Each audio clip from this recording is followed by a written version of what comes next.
That's such a good question. So we actually published research on this some years ago looking at automation. So when do people adopt automation?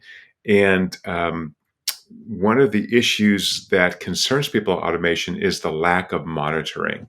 So when we did experiments, we said, "Hey, is a task for you. You can get a helper algorithm. You can pay for it. It'll make the task easier, and you can earn some money if you do the task properly."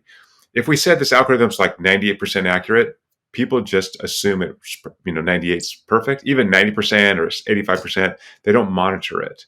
And so we found is that you actually want to add a little noise into the system so you monitor.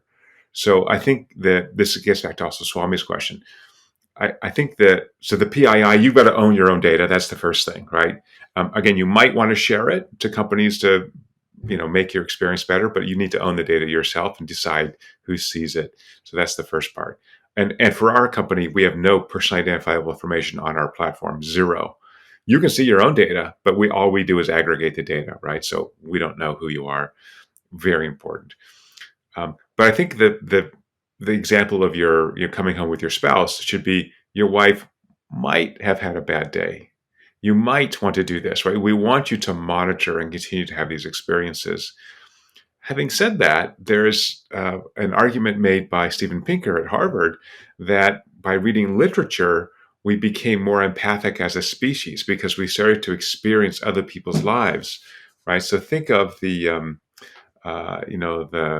kind of movies that have changed our lives, as I mentioned, the kind of literature you read, a book where you get insights into people's lives. So just having this tool that gets us out of our, tiny little brain that is just trying to keep us alive and conscious and, not tripping over our own feet and having it help you, guide you towards better personal experiences would be great.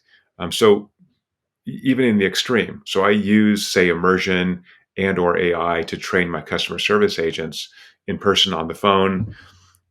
Your brain is laying down pathways that make that kind of positive interaction more likely in the future. So the term of art in neuroscience is called long-term potentiation, LTP. So basically, I set these default pathways because they're very metabolically efficient. So now I'm really nice to people all day at work. That may actually carry over to me being nicer to my family, to my roommates, to my friends. So I'm potentially creating a world of greater happiness. And that's really my hope. Now, will that actually happen? I think it depends. But I think we do have to always, as you said, Vignesh, we have to assume the machines are going to make some errors.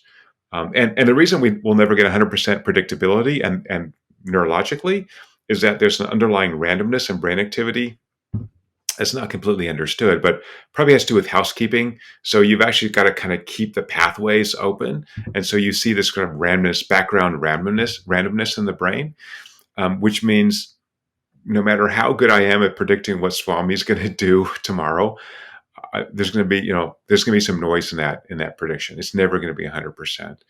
And that's great. That makes life interesting. It makes us again monitor what the other humans are doing. So again, I've been married 26 years. I completely trust my wife. But if she comes home smelling like men's cologne, her hair's messed up, I got to ask some questions, right? It's never happened in 26 years, as far as I can tell, but I still should monitor her, right? It would be crazy not to. So, if I have a machine saying, hey, your wife just had the most extraordinary experience of her life, 2 hours ago, and then she comes home looking all messed up. We should have a conversation about that, right? That might be not so good. Or it could be that she went to Gucci and she bought a pair of shoes that she's been dying to have for the last 10 years. And she finally said, I'm going to treat myself to this amazing, I don't know anything about shoes, $500 pair of ladies' high heels. And it was an amazing experience at Gucci. And she walked out with those heels on and she felt great about herself. Right. And then I come home and go, what the heck happened to you 2 hours ago? She goes, I finally did it. I decided to spend the $500 and buy these crazy shoes. Look how good my legs look or whatever. I'm like, holy crap. Good for you. Love you. Right. So again, I think, there's no perfection in the world. And so I don't think we're moving toward, subject to even what I said about VR, to a point where I'm the perfect human being customer service experiences are perfect. Every ad sells a zillion, units of that product.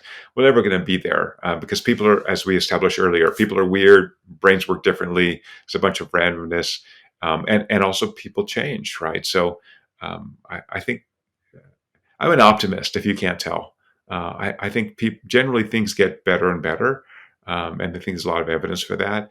And I hope that measuring immersion, measuring using machine learning to understand these data lead us to a happier, healthier society. And that's the trend we've seen for the last couple of 100 years.